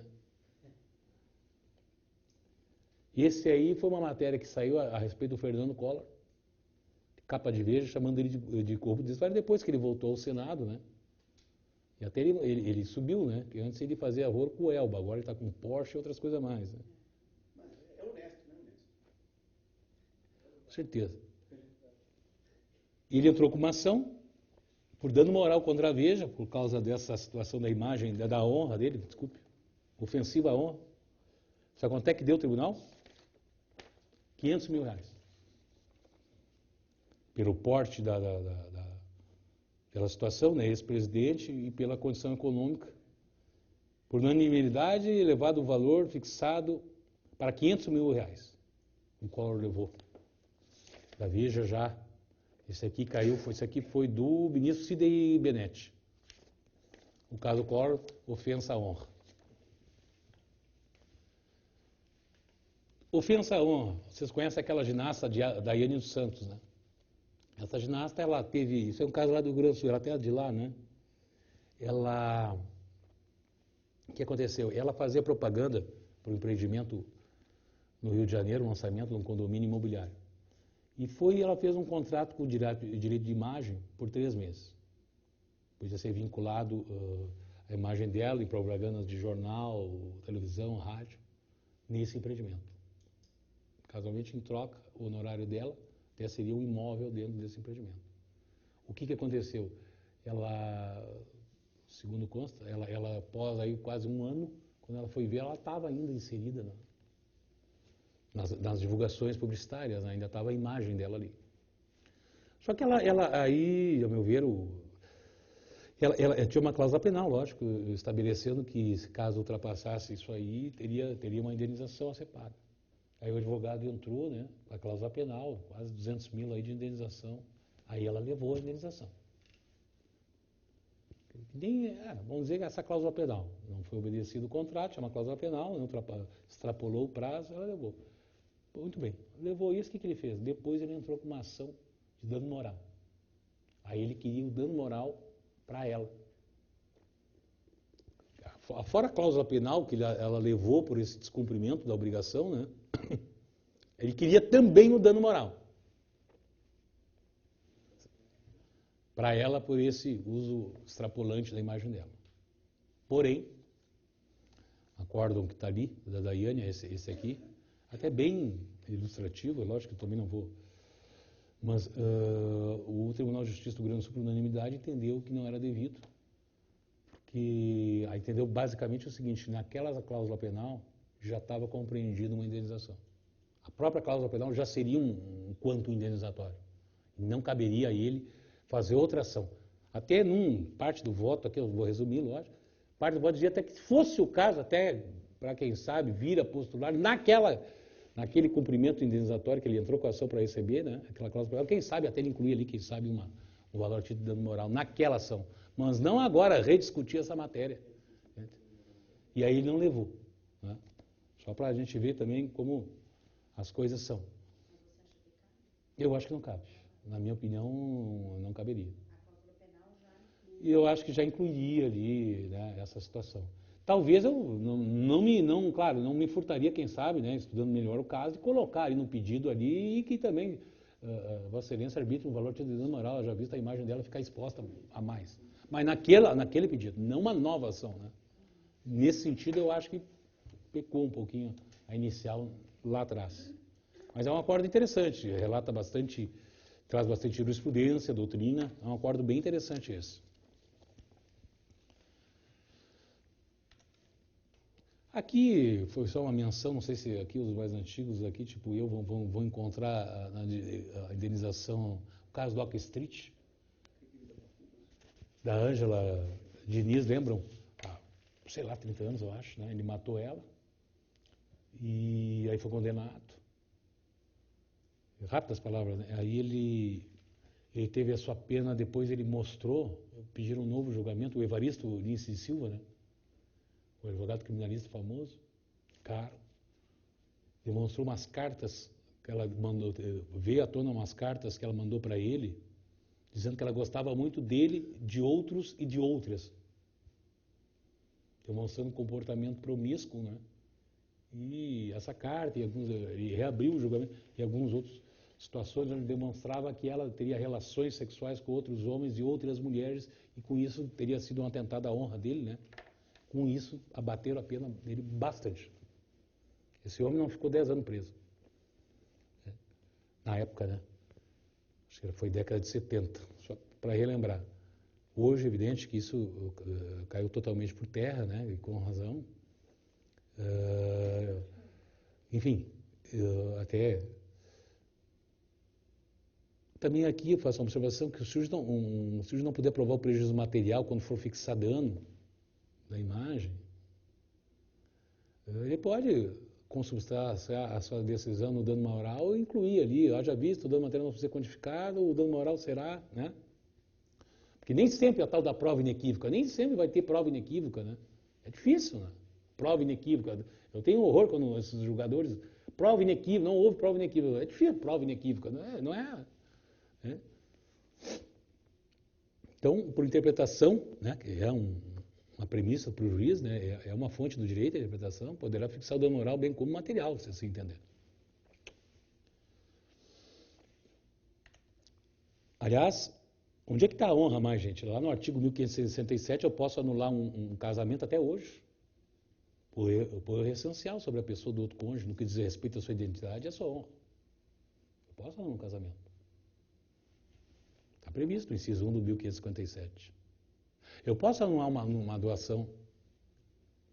Pelo 557, inciso 3º, diz assim, ó, eu tenho bastante casos de doação, injuriou gravemente, o caluniou, eu doei, aí o donatário me injuriou, me ofendeu a minha honra, eu posso anular minha doação.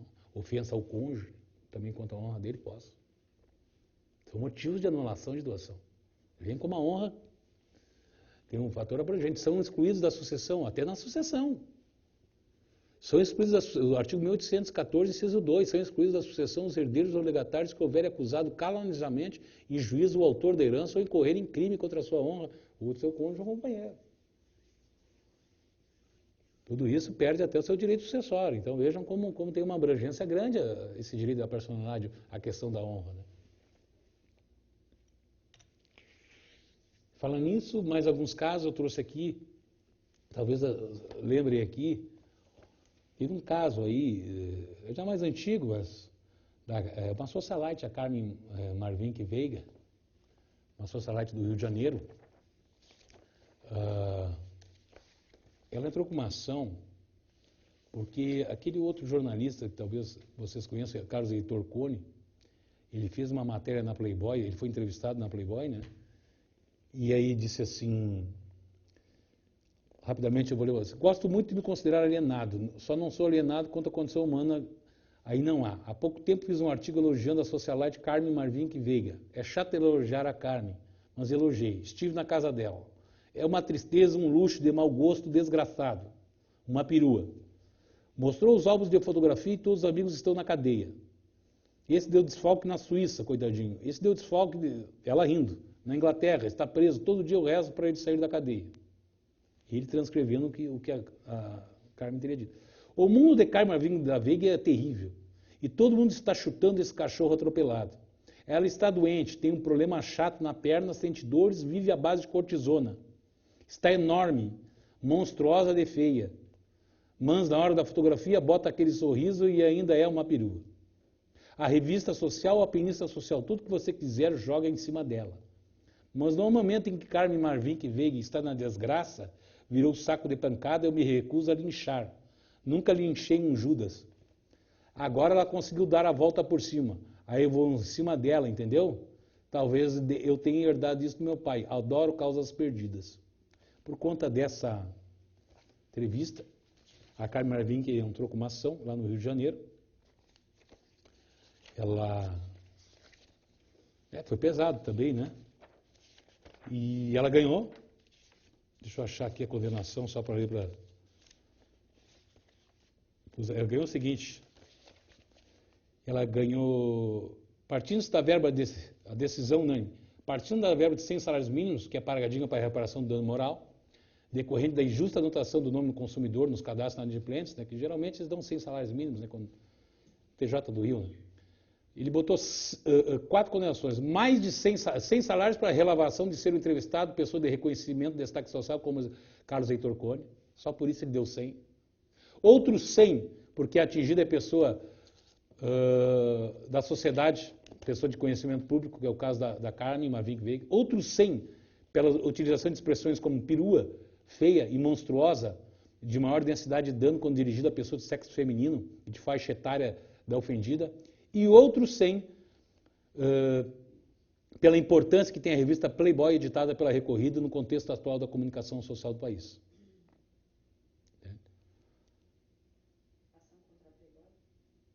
Não contra a Carmen. A Carmen processou a Editora Abril, sim. Editora Abril. Levou esses itens 400 salários mínimos. Eu digo, eu vou chegar depois de uma comparação que eu quero fazer com vocês. Pois não?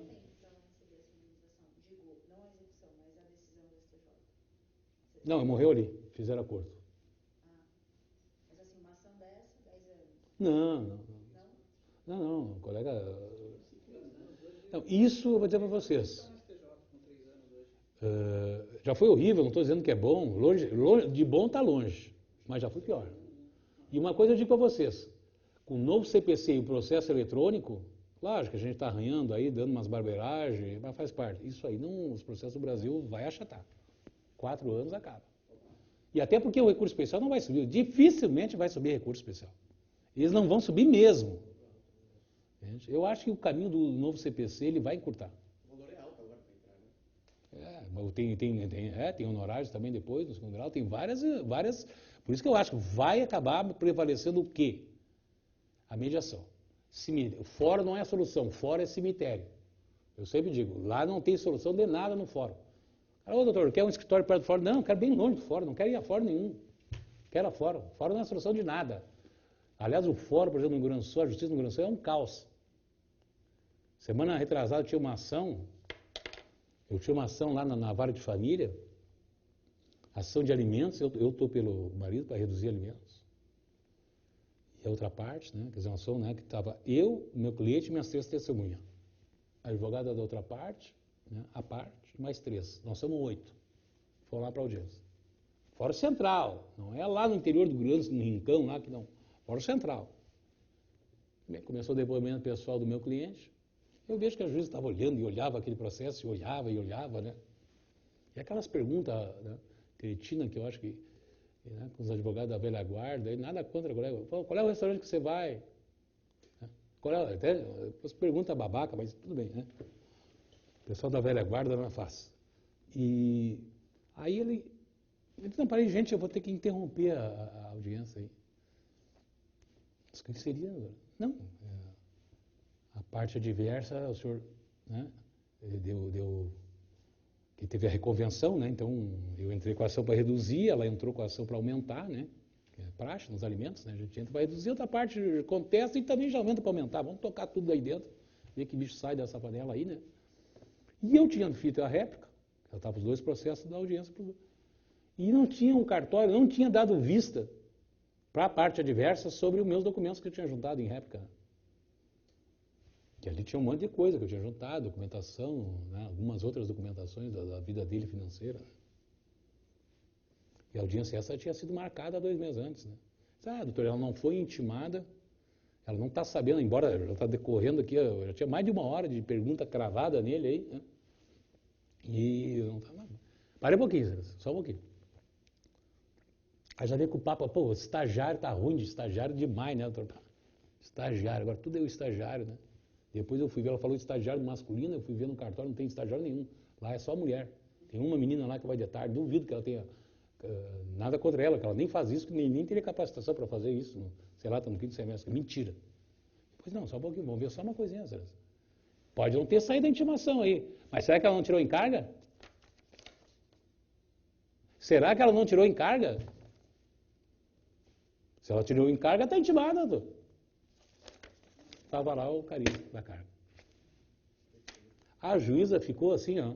Pô, excelência. Pô, ruim demais, né? Interrompeu, parou. Aí, não, vai ver o carinho da carga. Se ela tirou em carga, a gente não precisa intimar aí no Diário Oficial. Tá aí. Ela tirou o processo, pegou isso aqui, levou para o escritório dela, levou para tirar xerox, está intimada. Aí retomamos a audiência. É um caso. Outros 2 processos também perderam os processos, ninguém acha, ninguém viu, ninguém sabe. Né? Processos graves, em sentença conclusa, o paciente sumiu, ninguém viu, não sabe cadê. O outro também sumiu. Eu vou dizer para vocês, o caos, e realmente não, quem é o culpado, o servidor aquele, mas eles estão, como eu digo, eles estão 4 contra 10 mil, 10, 12 mil processos contra 3, 4 funcionários. Né? Tu nem olha mais as pessoas, só aquelas pilhas, nem olha mais, nem acha mais ninguém lá dentro. Né? É o caos total. E esse sistema aí não deu certo, gente, não deu certo. Foi o caso. A gente tem que tentar resolver o nosso conflito na mediação, no acordo, senão não adianta, ninguém não tem vencido nem vencedor. Esse caso que eu estou aí é um caso de separação conjugal, estão com 73 anos, esse problema aí está desde 2008, ninguém decide nada, só a perícia da empresa, avaliar a empresa, demorou 2 anos. Não é nem questão de complexidade, é prazo para tudo que é lugar, né? E quesito daqui, vai para lá, não tem. Como eu digo, nos Estados Unidos é tudo acordo, mas não tem solução. É acordo, não existe, ninguém atrás de sentença vai morrer de fome. Sentença, o que eu digo, fora, o problema não é entrar. Eu digo, o problema é, eu quero ver tu sair de lá. Quero ver você sair daquele fórum lá. Às vezes o júri nos Estados Unidos é mais sério, porque lá você mostra tudo. Não, lá é tudo rápido. Deveria ser. É informal e rápido. Agora, não, aqui tu tem lá o negócio todo, tem que marcar audiência, aí não tem pauta. Vamos bater pauta mesmo, né? O senhor sabe que nós estamos aí, nós atingimos uma marca, agora isso aí no CNJ, e de 100 milhões de processos. Nós aqui nesse país somos 200 milhões, tem 100 milhões de processos aí. Como é que nós vamos fazer? Quem é? Mas nenhum exército, teria um exército de servidor, de juiz, de promotor, para botar isso aí mais ou menos no caminho. Não tem solução. A solução é fora do judiciário. É acordos, é mediação. Pode chamar o que quiser. A arbitragem não deu certo, mas é caro. Essa arbitragem no Brasil é muito cara. Pegar um árbitro, aí um juiz arbitral, aí o cara quer 10 mil aí para resolver. Nem as empresas não estão muito indo atrás, não adianta. Mas saiu a lei nova agora da arbitragem, né? Quem sabe, né? Mas o Brasil também, ele gosta de um poder coercitivo, né? Ele gosta, assim, de um cara lá dando uma relha dele, né? Mas eu acho que é uma cultura que nós latinos vamos ter que dar uma vencida, porque senão é feio, viu? Com relação ao punitive damages que você mencionou, qual o fundamento para usar no Brasil, para aplicar, e isso é a mesma coisa que o dano social? Não, o fundamento, como diz a Ana, o fundamento é o common law mesmo, né? Está sendo aplicado em decisões jurisprudenciais baseadas no common law dos Estados Unidos. Eles importam de lá esse modelo. Tranquilamente, né? E nos Estados Unidos, o punitive damages, ele vai para a vítima ou para o fundo? Não, vai para a vítima. Vai para a vítima. Tudo para a vítima. Tudo para a vítima. Eles... É uma outra mentalidade, né? Tiveram mais sorte, talvez, por uma colonização mais cultural, né? É outro, sabe? É um outro enfoque, assim, Eles até me disseram uma vez, estavam aqui no Natan, eu disse, Eduardo, um americano desse, esse escritório que veio aí é o escritório daquele filme, né? Da Erin Brockovich, né? Que eles ganharam 333 milhões, até 2 anos atrás era a indenização mais alta da história. Senhor, quem é que ganha? O cara me fez uma pergunta, nunca me esqueci, faz 10 anos isso. Quem é que ganha nisso aí? Porque você fica 5, 6, 7 anos aí, quem ganha? Você ganha, você está ganhando do seu cliente aí por mês? Não tem como. A outra parte, não tem ganho, não tem vitória. E por que não? Pois é, não sei, o latino gosta de brigar. O meu estado adora brigar. Hã? Mas se esquece de uma coisa. Como eu digo em uma reunião esses tempos com uma seguradora, você ganha. Aparência. Você sabe qual é o juro da justiça? O juro da justiça é 1% ao mês, gente. É o juro mais alto que existe no mercado. Você sabe, se você pegar um dinheiro, pega uma indenização, sei lá, uma condenação, deixa depositar na justiça. Entre nós aqui, né? Nós e quase 1.000 pessoas, deixa na justiça depositado, vai lá buscar depois. Que preço está rendendo 1% ao mês, gente. E mais correção, tu tira esse dinheiro e bota no Bradesco, não dá metade. Então, o cara está ganhando, o réu está ganhando o quê? Quando você for me pagar, vai toda essa correção para ti.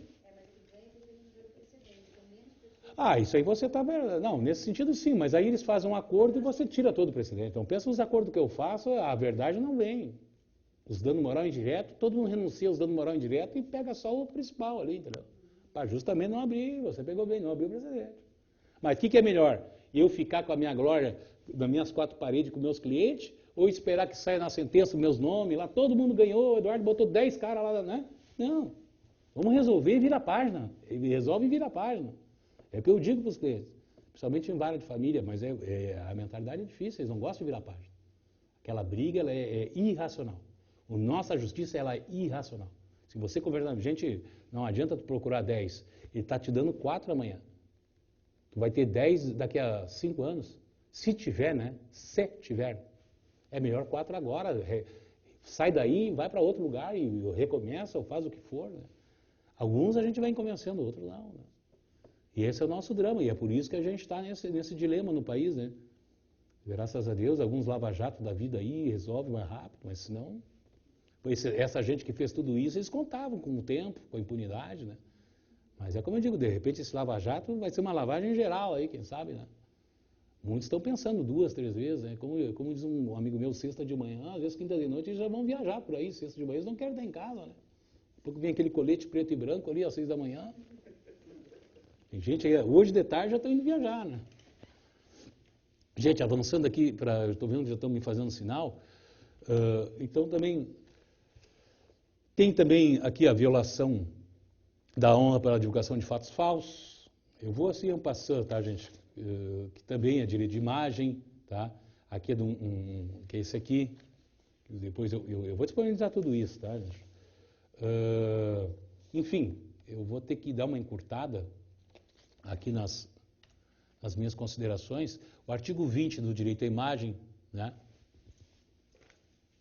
Que é o que a gente abordou aí, com bastante ênfase, que diz o artigo 2, salvo se autorizadas ou se necessárias a administração da justiça ou a manutenção da ordem pública, a divulgação de escritos, a transmissão da palavra, a publicação, a exposição, a utilização da imagem a uma pessoa poderão ser proibidas, a ser requerimento. É aquele negócio do consentimento, né? E aqui a imagem, né, tem vários exemplos, desacordam todos de pessoas já falecidas, né? E você ingressa com a ação indenizatória, né? O caso dos heróis do TRI, os heróis do TRI é o seguinte, até está aqui, ó, esse aqui foi o direito à imagem, direito ao jogador de futebol, álbum de figurinhas, o direito de arena que a lei atribui às entidades esportivas. Esse aqui foi com o Clodoaldo e outros jogadores não receberam devidamente o direito de imagem deles. Né? E eles entraram com a ação e levaram aqui, inclusive, uma indenização por dano moral. Nessa eu vou confessar que eu não consegui o valor, é mais antiga também. Também, muita gente faz confusão em direito de imagem e direito de honra. O direito de imagem é uma coisa, é você usar a minha imagem, não pode até falar bem de mim, mas a minha imagem eu tenho que autorizar, seja independente do conteúdo. O direito à honra não, é a reputação da pessoa. Muita gente faz confusão, uma coisa aparentemente simples. Então, o direito à imagem exprime o controle que cada pessoa detém sobre qualquer representação audiovisual ou tátil, alcançada por instrumentos técnicos de captação, como filmes, teleobjetivas, é tudo hoje em dia, então, esse conceito está bem atual, né? Toda a imagem, aquela extraída por qualquer via. Hoje em dia, meu Deus, né? Até no WhatsApp aí, daqui a pouco pode ter até alguma ação contra ele, tranquilamente. Tem aí, eu validou aí uma compra e venda de um automóvel para o WhatsApp. O cara disse que ia pagar X valor, está valendo. Aqui tem um caso de Santa Catarina, que é, deixa eu ver aqui nos meus controles, é o caso 11, interessante, um jornal de lá, ele publicou uma matéria na praia, uma praia de Santa Catarina, que estava uma menina fazendo topless. Aí ela publicou na capa, era início de verão, né, em Santa Catarina, e publicou a menina com topless. Aí ela entrou com uma ação, indenização, direito de imagem. Foi bem controvertido esse caso, e é um caso que é esse aqui, tá, que surge depois, esse acordo está aí, né?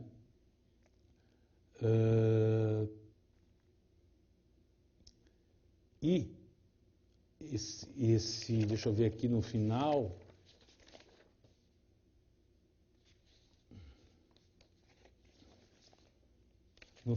atribuíram a ela o seguinte, que ela, como se expôs aquela situação, ela estava lá de topless, ela estaria já consentido, embora não expressa, mas de forma tácita. Não levou o direito de imagem. Porque se ela se expôs a isso, né, o caso Cicarelli é mais ou menos assim também.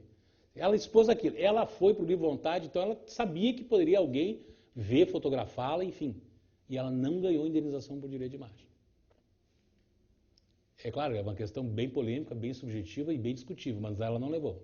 Um outro caso, lá em Santa Catarina também, lá numa campanha eleitoral, pegaram a fotografia de um mendigo, em cima botaram assim, você vai deixar que Lages é uma cidade, Santa Catarina, continue assim, desalento, desânimo, desemprego, desleixo, desrespeito. Aí a foto do cidadão, um mendigo, né? Circulando em panfletagem. Aconteceu aí um colega nosso aí, e entrou com uma ação indenizatória, né? Pelo uso indevido da imagem. É, pena que ele era pobre, aí eles acham que ele ganhou 20 mil reais. Ganhou 20 mil reais. TJ Santa Catarina. Eles fazem? É. É. Até deixa eu dizer, esse aqui do mendigo é o 11. Bom, vocês vão ver depois, né, se quem quiser, essas lâminas já disponibilizei. E esse, o caso topless, é esse aqui. É o 12 do STJ que está aqui. Assim, se a demandante expôs sua imagem ao cenário público, ele está dizendo não é lícita ou indevida a sua reprodução sem conduto sensacionalista pela imprensa, uma vez que a proteção à privacidade encontra limite na própria exposição. Só aquilo que eu falei é com esse resumo, né? Professor, mas se a pessoa vai, por exemplo, vai para uma praia de nudismo e alguém tira uma foto lá da pessoa, ela fala, tá na praia de nudismo. A praia, foi via de regra, é somente para os nudistas. No caso, a pessoa, via de regra, está assumindo o risco. Mas e aí? Nesse caso específico, recai uma reparação ou não? Não, mas a pessoa se expôs a isso, né? Mas a pessoa vai... mas aí ela tem... Você sabe que pode acontecer, é previsível que isso venha acontecer. É previsível. Mas não pode ser tutelado, né? Tem que ser tutelado o direito, quero dizer assim, tutelado o direito da pessoa, da privacidade. Eu quero fazer topless e isso não autoriza que tirem minha foto, que não autoriza que se aproximem de mim para ficar mais perto na família. Isso aí não é uma tia, a mãe, o pai nem sabia que ele vai na praia. Exatamente, fica sabendo. Mas ela fez por espontânea, né? Por espontaneidade. Né, que a gente faz, exatamente. Mas aí você tá lá, eu tô na minha, eu não tô lá pra te autorizando a tirar foto ou colocar a mão em mim, né, um pouco dessa... E é interessante a abordagem, até um pouco talvez machista, com relação a essa abordagem, e comparar com a do homossexual. Lá, porque assim, se for pensar, qual o problema de você ser chamado de homossexual? Se você não é a mesma coisa chamar você de médico e você advogado, você não vai se incomodar. Não. Então essa abordagem é um pouco eu acho que é um certo preconceito. É a mesma coisa de uma pessoa, mulher, por exemplo, machismo, com vestido curto na Augusta e tirar a prostituição ali, a mulher fala assim, também. Mas a Augusta foi feito para isso. E aí? Agora, você sabe que também tudo depende, não é a questão da construção que é feita, né? Inicial, como é que você constrói a situação. Né? Daqui a pouco chega aqui, como é que não? Calma, vamos ver como é que foi construído. Tudo é uma construção, daqui a pouco eu caminhei, eu construí de uma forma, né? Sobre o nudismo, eu sou totalmente contra, é errado. Né? Porque se a pessoa se também, relação à mãe, o pai, o tio, fala assim, você estava lá no pé do Luiz, a pessoa se sente constrangida, né? Então... Ó, vocês querem ver aqui, isso aqui é interessante. O caso da plataforma. O caso da plataforma. Esse caso aqui é interessante, gente. Isso aqui é o seguinte, ó, forma resumida. Essa é uma moça que perdeu o marido num acidente da Petrobras, que eu falei que plataforma até aconteceu um agora no Espírito Santo. Acontece direto acidentes em plataforma. Perdeu o marido e tal, e em várias vinculações, isso aqui até, eu já digo assim, eu acho que até contra a TV Globo. Ela perdeu o marido e aí eu estava vinculado nas chamadas assim de tragédias, aquelas vinha o rosto dela, né? Aí naqueles, você sabe aquele retrospectivo de final do ano, aí vem no final do ano, aí toda hora ela, né? Ela é o carro-chefe. Tragédia é ela, aquela foto dela chorando e tal. Não deu outra. Ela entrou com uma ação por uso indevido da imagem, de forma excessiva, e levou. Tem várias contradições. Não tem uma matéria, assim, um tabelamento de entendimento, né? Por exemplo, aqui, dano moral configurado que decorre da veiculação da imagem do autor por vários meses após a ocorrência do acidente. E em afronta ao direito da intimidade. Você falou, intimidade e privacidade. Arbitrando-se o dano moral em 20 mil. Por ser este compatível com a ofensa realizada e tal. Enfim, dependendo do valor. Mas levou. Esse caso da plataforma. O caso, agora rapidamente, da Maitê Proença. Talvez vocês tenham ouvido falar desse caso aqui. O caso da Maitê Proença é o seguinte, o jornal O Dia do Rio de Janeiro pegou umas fotos dela da Playboy e colocou na matéria do jornal O Dia. E ela, olha o que deu aqui, não é o recurso, esse é o TJ lá o desembargador botou assim. Fosse autora uma mulher feia, gorda, cheia de estrias, de celulite, de culote, de pelancas, a publicação de sua fotografia desnuda ou quase em jornal de grande circulação certamente lhe acarretaria um grande vexame.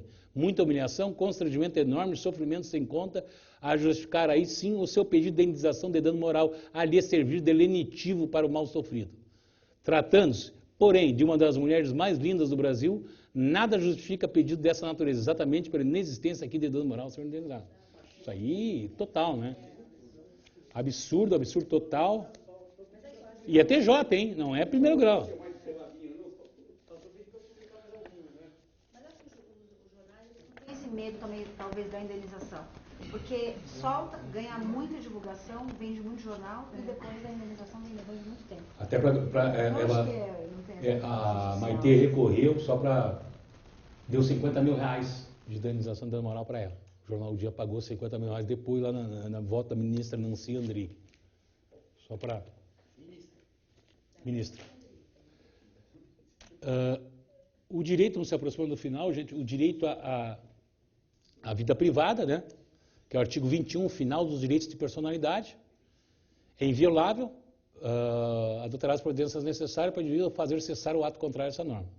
Então, o direito de privacidade também causa indenização, né? Trata-se da proteção da vida íntima, familiar, pessoal de cada ser humano. Você falou uma coisa certa ali, colega.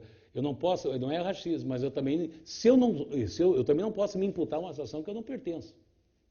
Seja ela independente do preconceito, eu também não posso. É a mesma coisa, eu estou lá visitando, sei lá, um pessoal da AIDS, eles me botam, AIDS não tem cura, eu estou ali embaixo, né? Também eu não faço parte. É o caso desse advogado que fez café. Então, é o direito do indivíduo manter o controle sobre seus dados pessoais, né? Basicamente, eu entendo assim, né? Então, deixa eu ver, o que eu... Opa, deu uma pane aqui, tá? O que eu, antes de finalizar, que vocês já estão fazendo um sinal bastante aí, gente, deixa eu falar para vocês, o dano moral por inadimplência alimentar, que é uma coisa nova, esse acordo aqui é percussor do TJ aqui de São Paulo. O cidadão não pagava, sabe que o devedor de pensão ele é contumaz, né? Ele deve, depois ele paga, depois passa um tempo, ele deve, depois ele paga, assim vai. O colega nosso aí entrou na justiça,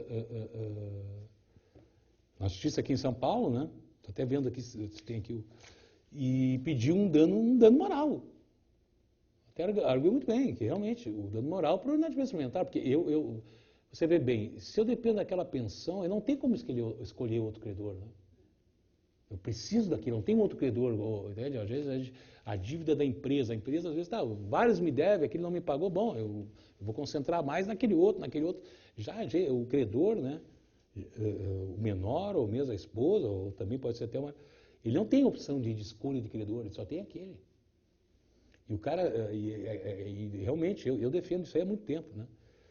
Então não é só um problema material, é um problema moral, sim. A angústia, o meu psicológico, meu pai não me paga. Né? E quanto mais ganha, e reiterado. E aqui, o Tribunal de Justiça acolheu essa tese, que está agora sendo disseminada no Brasil, e deu, a título de dano moral por inadimplência alimentar, o valor de 50 salários mínimos.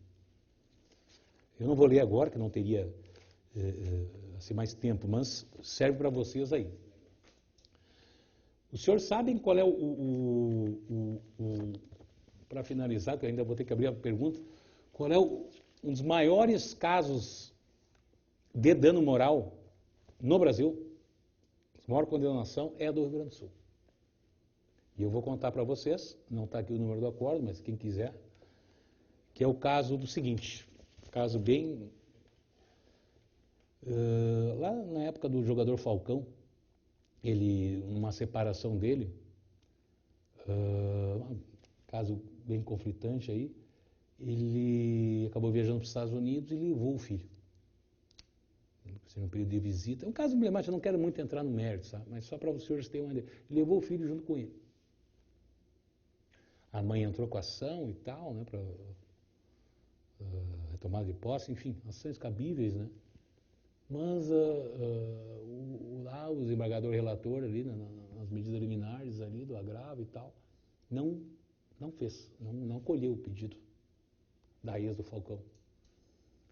E um colega nosso, meu lá de Porto Alegre, de mais idade, não vem ao caso agora por quê, sei lá o quê, tinha um comprovante na conta, comprovante que depois foi se ver a falso, na conta desse desembargador de R$1 milhão.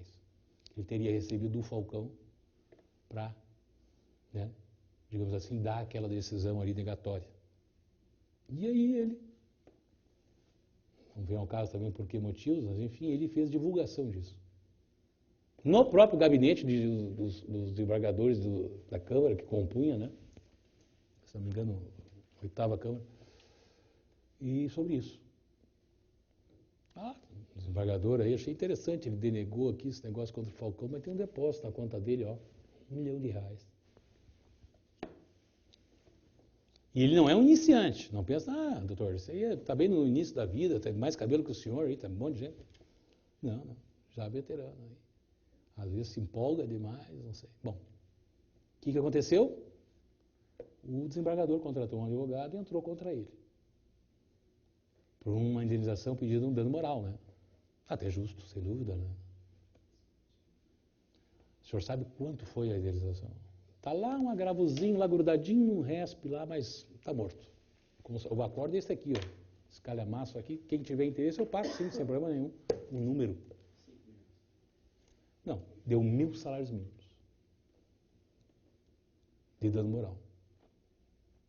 É bastante. Eu acabei de dizer para os senhores que, por vida, Deus o livre, mas se eu perder meu filho, alguma coisa, o STJ vai me dar para mim, assim, ó, depois de eu esgotar, eu brigar, eu ir lá fazer, sei lá, talvez até ir entrar para dentro de gabinete, vai me dar 500 salários mínimos. Para mim, 500 para minha mulher, e eu sair dali, olha, em termos técnicos, no máximo. Aqui ofenderam, a honra do desembargador. Aqui deram 1.000 salários. Não é um mendigo, né? Não tenha dúvida, né? Então, os senhores vejam que o dano moral, e com isso eu quero finalizar, e abrir para pergunta, que para quem quiser de uma forma, ele é subjetivo. A colega fez colocações, o colega fez colocações, vai ter, claro, e vão ter os seus fundamentos. Mas é muito subjetivo. E vai depender muito da construção que o advogado fizer. E é aquilo que eu digo. Mas tem que ir para a construção com informação. Não adianta pegar ali informação que eu digo, principalmente, lógico, conhecimento técnico nem se fala. A fundamentação legal é óbvio. Mas com conhecimento de causa, com jurisprudência, com informação. Que também o colega vai lá, toca o papel lá para dentro, vai querer o quê? Que o juiz resolva para ele? O juiz não vai resolver nada. Aliás, nem é juiz que resolve, é assessor. É que não sabe aqui. O juiz não resolve nada, o juiz está na academia. Quem resolve é assessor. Com exceções, é lógico, né? Então, enfim, então a gente tem que construir, para a gente construir, a gente tem que se informar e ir atrás. Eu vou passar esse acórdão aqui, o número dele é o TJRS, né, é 700 313 66 313, é um númerozinho emblemático, né? 700 313 663 13, eu acho que eu disse errado, mas vamos de novo. 700 313 663 13. E esse vocês vão encontrar, é um calhamaço aqui, eu acho que tem 72 folhas esse acórdão. Deu uma lascada bonita aí no colega, né? E se meter contra eles não é fácil. Não é fácil. Eles para dar as férias para a gente, né? Aí de um mês é que a gente tem aí, quantos anos levou, né? Opa, só que a sociedade não sabe que eles têm 2 meses, né? Que eles vão trabalhar sexta, às vezes segunda. Agora nós, para conseguir 1 mês de férias, meu Deus do céu. Licença estudo, licença maternidade. Opa, auxílio moradia, né? Mas estudaram para isso aí também, né? Então, eu quero agradecer a todos aí a presença. Foi um prazer estar com vocês. Muito obrigado aí por me aguentar esse tempo todo aí. E se alguém tiver alguma colocação, já não adiantado a hora, eu agradeço. Muito obrigado.